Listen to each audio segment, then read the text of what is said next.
Hi, my name is Erika Dupépé, and I am the Executive Director of the Jefferson Children's Advocacy Center. Our Children's Advocacy Center is the frontline service provider for when children make a disclosure of abuse or exposure or witness to a violent act. We are part of a multidisciplinary team that operates coordinatingly with law enforcement, with child protection, with the district attorney's office, with Children's Hospital, the coroner's office, mental health partners, ultimately to ensure that children and families receive the appropriate services necessary throughout the course of their case, through investigation, prosecution, should that come about, all the way through treatment. We know that unfortunately the vast majority of the cases that we serve will not see the inside of a courtroom. So it is essential that we are available to be able to provide the support for children and family to be able to move forward and heal. The statistics are grim, unfortunately. 1 in 10 children will become a victim of childhood sexual abuse by their 18th birthday. And over 90% of the perpetrators are someone that the child and family knows or loves and trusts. Um, During these times specifically, with this pandemic and social isolation, if you will, we know unfortunately that the cases that we receive now will pale in scope to numbers, specifically to how many cases we will likely receive once the stay-at-home orders are lifted. Reason being that there are two factors that are essential or are so important that ultimately affect reporting. One specifically has to do with where the abuse occurred, as well as the second being where or how the abuse was discovered or disclosed. We know that the majority of instances of abuse occur in the home already, and so with being at home, unfortunately, oftentimes with an abuser, this creates a perfect storm, if you will. Um, we also know, unfortunately, that the majority of perpetrators, like I mentioned, are someone that the family and child know and trust. Over 80% of the cases, it is going to be a parent or an unmarried partner of the parent. We also see that nearly 90% of the times this is happening within the family, and over 20% of the time it is a child on child perpetration, and that does include siblings. So when you talk about having these additional stressors added to what is already a very difficult time, we know that spreading awareness is going to be essential. This being April, April is National Child Abuse Prevention Month, and we want to make sure that caregivers, that parents, that community members are aware of ways that they can hopefully respond. The majority, or 1 in 5 of our mandated reports, actually come from schools, from teachers, from school staff, because children have an opportunity to actually develop relationships with people that they feel trusted. Being out of school now, children are limited with their scope of reach. Even with the online platforms for checking in with schools, teachers are offering or actually being only able to see a glimpse of what may actually be happening, beyond the fact that some abusers may be very closely monitoring the situation of the interaction that the child may have.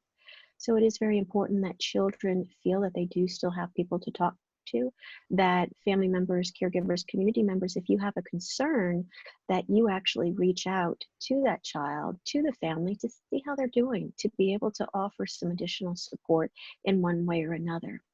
We want to make sure that everyone feels supported during these times, because children are our greatest resource. They are so special, and we want them to be able to be outside and having that time with their peers.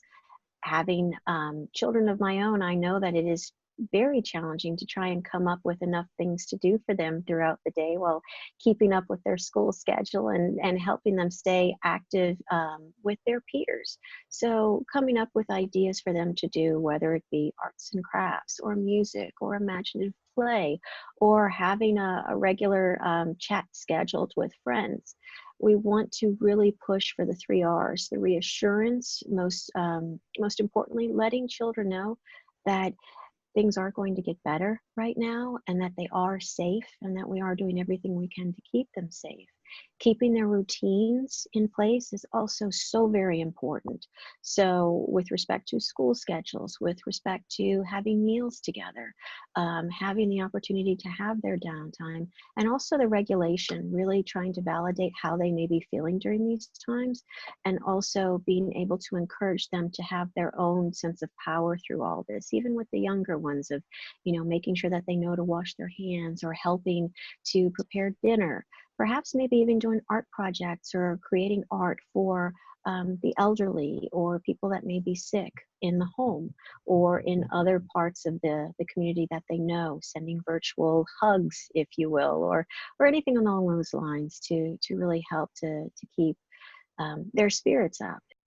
So, especially during these trying times, it is very important to keep these routines as regular as possible to help prevent boredom for children.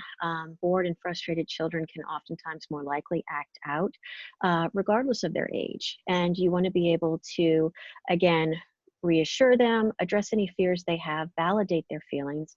With the younger ones, we know specifically, and with older ones, that discipline is meant to nurture, to teach, not to use physical punishment. We want to redirect bad behavior. We want to reinforce the positive behavior. We know that by rewarding the positive behaviors, it is much more effective than addressing the negative behaviors with physical force. We want to praise success, use behavior charts, allow time for attention, and that means disconnecting from everything, putting down your phone.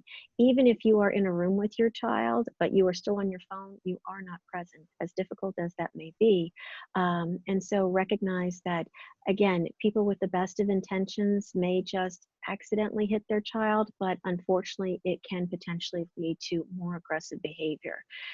Spanking and physical discipline will instill more fear in children. The research has been very clear that when we do actually show physical force to children, it will create negative impacts in them. It doesn't work. It can create more aggressive behaviors, and it can also make them more likely to react in ways that are less than desirable. So we want to model positive behaviors. We want to make sure that we have support. So again, if parents or caregivers are feeling overwhelmed, understandably so during these times, make sure that they reach out to support systems, to people that they can trust, perhaps seeking mental health services, setting time aside for themselves, even if for a few minutes, whether it be for a bath, for a walk, getting exercise, avoid the drinking, which obviously can lead to negative impacts as well. Ultimately, just be kind to each other, be kind to yourself, and recognize that everyone is feeling the impact of this, children more so than everyone. And although they may not be able to verbalize everything that they are feeling, they may act out. But also being aware of other children that may have behaviors that are seeming out of the ordinary as well right now, and keeping the lines of communication open. If a child does disclose to you that something has happened to them, it's important that you remain calm. You thank them for telling you, and you let them know that you're going to do everything that you possibly can to help protect them moving forward, while not making promises that you can't keep. If you are a child, perhaps watching this video right now, there is help, and you can call 911 and you can let them know, and people will come to help, to investigate, to do what can be, what steps can be taken to better protect you and help families through these trying times. The Jefferson Children's Advocacy Center is available 24/7. We are currently working remotely, but we are available for emergent cases, and we are answering our phones 24/7. So we have additional resources available, but generally you can contact us. You can go to our website. You can go to our Facebook page, where we're very regularly posting and sharing information. For additional resources, the National Children's Alliance offers great services with respect to resource linkage, healthychildren.org, National Child Traumatic Stress Network, American Professional Society on the Abuse of Children, and a number of others. Thank you so much for listening.